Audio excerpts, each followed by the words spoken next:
2 hours ago, the White House crossed a line no American president has crossed against an ally. Not a tariff, not a trade restriction.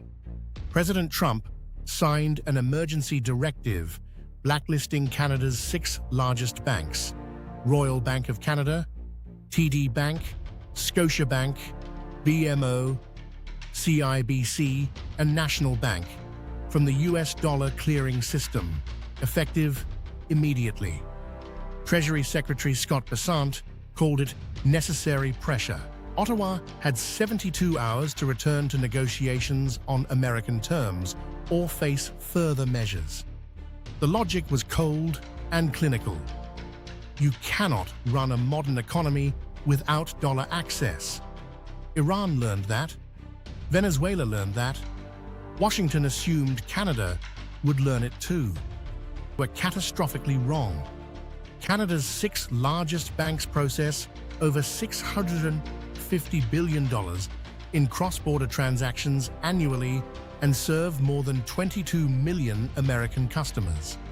TD Bank alone operates more American branches than Canadian ones.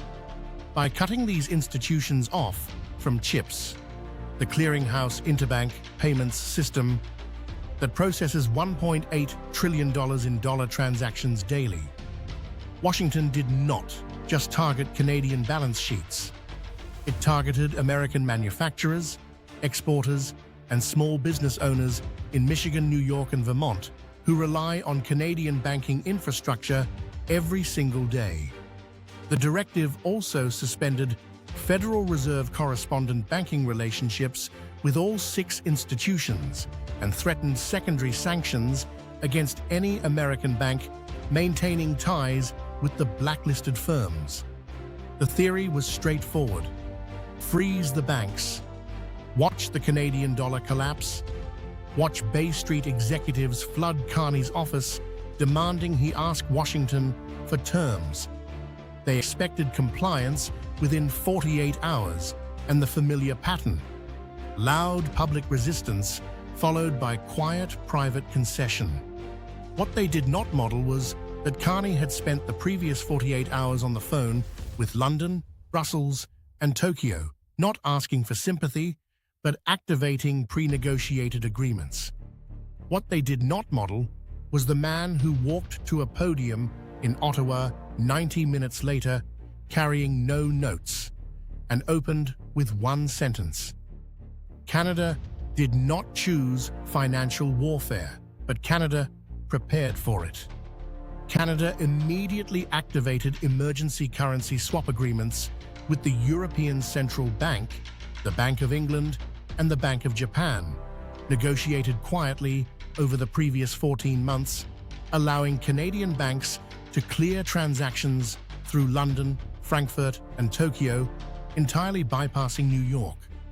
The Bank of England confirmed the swap line operational within the hour. Canada then authorized the liquidation of $250 billion in US Treasury bonds held by Canadian pension funds and crown corporations over a structured 90-day timeline. US Treasury yields spiked within minutes. The Dow Jones dropped 847 points, its worst single-session decline in 14 months. Goldman Sachs described the bond market reaction as immediate and severe. The White House had assumed freezing Canadian assets would create leverage. Instead, it handed Canada a mechanism to inflict direct financial pain on the American economy through the bond market. Canada simultaneously imposed reciprocal restrictions on JP Morgan, Citigroup, Bank of America, and Goldman Sachs operations inside Canada, enhanced regulatory reviews, capital requirement escalations, operational bottlenecks that will appear directly in American bank earnings within 2 quarters. Shares of all 4 declined between 2.3% and 4.1% in afternoon trading. Finally, Canada formally requested that the International Monetary Fund open an investigation into the use of dollar clearing exclusion as a tool of economic coercion against allied nations. Carney said, if the United States can weaponize the dollar against Canada today, every nation in this room knows it can do the same to them tomorrow. We are not asking the IMF to take sides. We are asking the IMF to do its job. The IMF's managing director confirmed the matter would go to board review within 3 hours.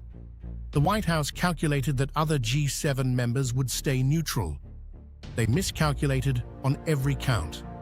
The UK issued a joint statement expressing full solidarity with Canada's right to resist economic coercion. The European Commission called the directive a fundamental breach of allied norms. Japan confirmed its swap agreement.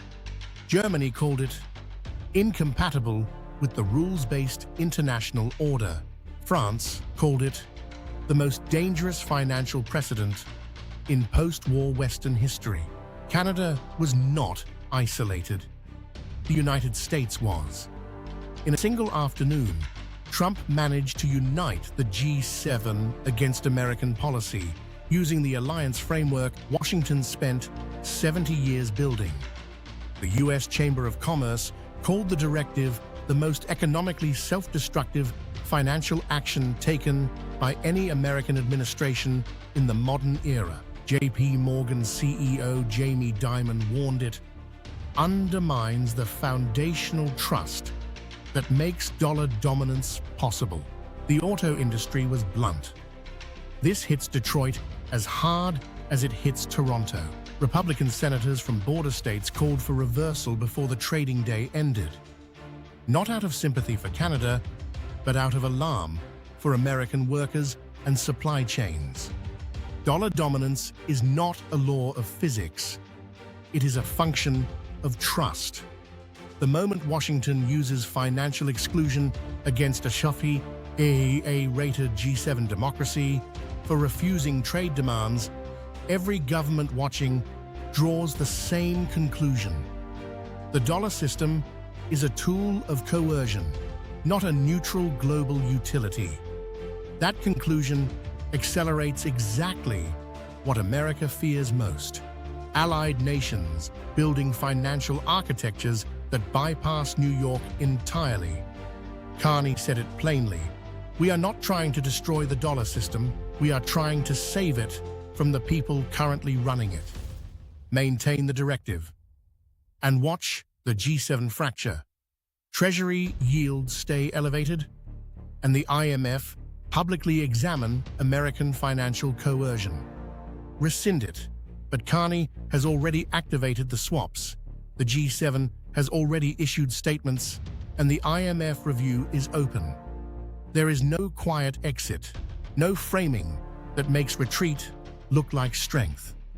Escalate further against a coalition now including Britain, the EU, and Japan, giving Carney justification to deepen the Treasury sell-off and accelerate alternative clearing infrastructure.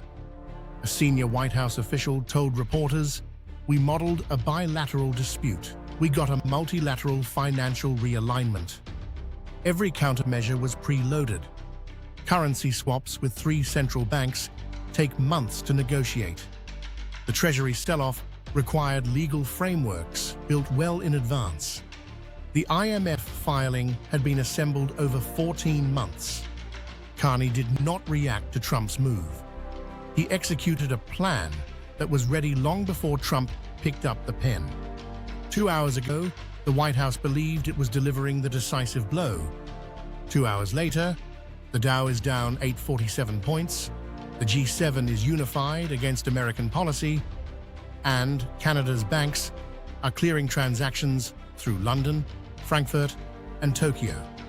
Trump wanted submission. He got coordination. He wanted isolation. He got a coalition. He wanted Canada on its knees.